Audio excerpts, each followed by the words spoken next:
morning all. I'm Vatsal Kothari, consultant plastic surgeon, Maringo Sims Hospital. I would like to talk on radial artery forearm flap. It is called as Chinese flap, described very long back by Dr. Young and Dr. Yushi.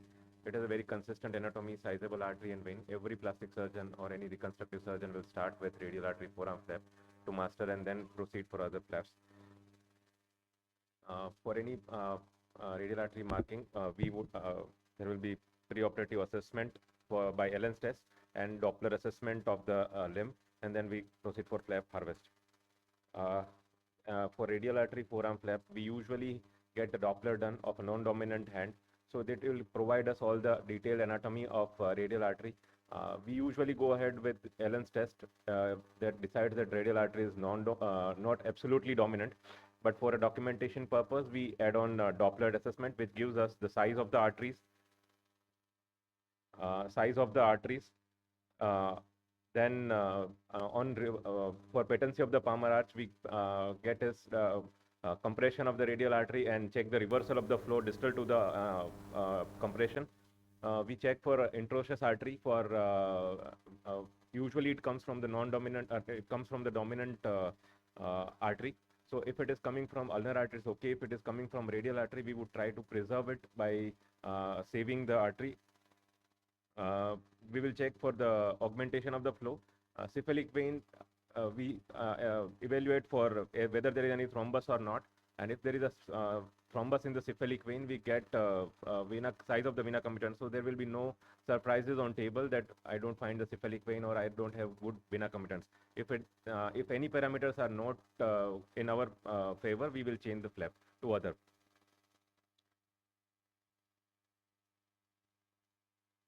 This is marking of radial artery forearm flap.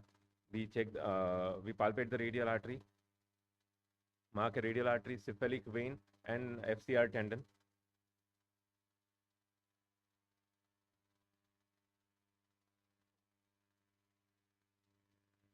The distal margin of the flap is usually distal palmar crease.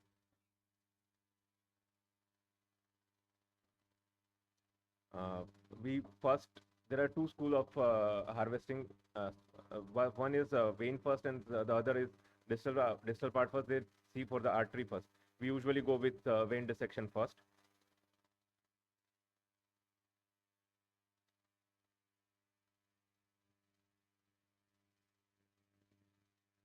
At the proximal end of the flap, we usually see where the vein is going. Sometimes it is going away from the flap, so we may need to change the marking, or we need to include it.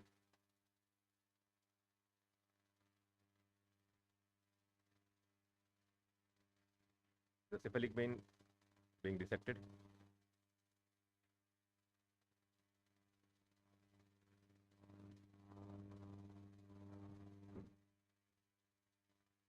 After dissection of the cephalic vein, we proceed for dissection of the radial nerve.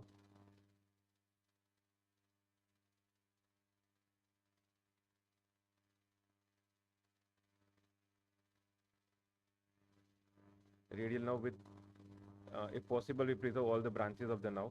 If sometimes it is dividing and traversing through the flap, we may need to sacrifice the branch which goes through the flap.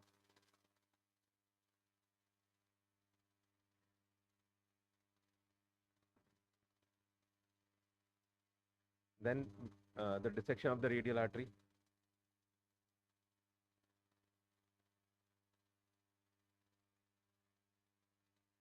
Sometimes this vein is also sizable, can be preserved. In this case, it was not sizable vein, so we clipped it and proceed with the dissection.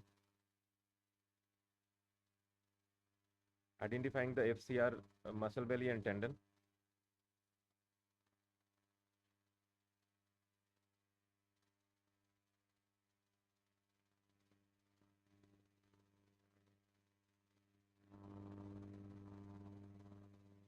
Identification of the radial pedicle.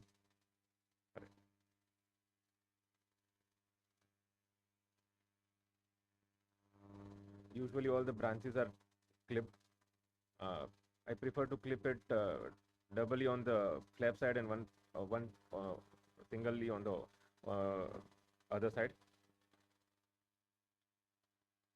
We may encounter multiple branches to muscle. We need to clip it. Sometimes it can be burst, but it is better to clip to avoid any post-operative complications.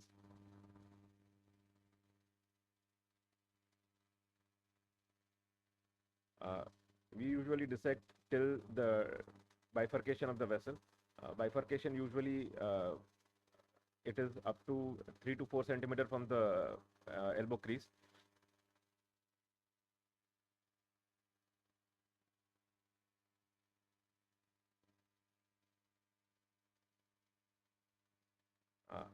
Then we identify the radial artery on the distal part of the flap and ligate it.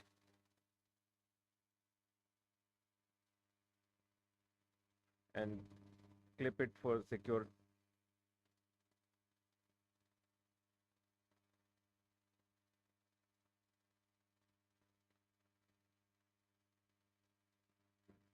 Then it is straightforward dissection. We have to cut the septum of the brachioradialis and separate the flap. Bipolar or sharp dissection will do. I usually prefer to dissect the pedicle, dissect the artery and vein before division of the flap, so that it would save time while doing anastomosis. This is the harvested flap. We check for, after release of the tourniquet, we check for any sputter or any other bleeders if there are, so we can have absolute hemostasis. This is post closure defect with STSC. Thank you.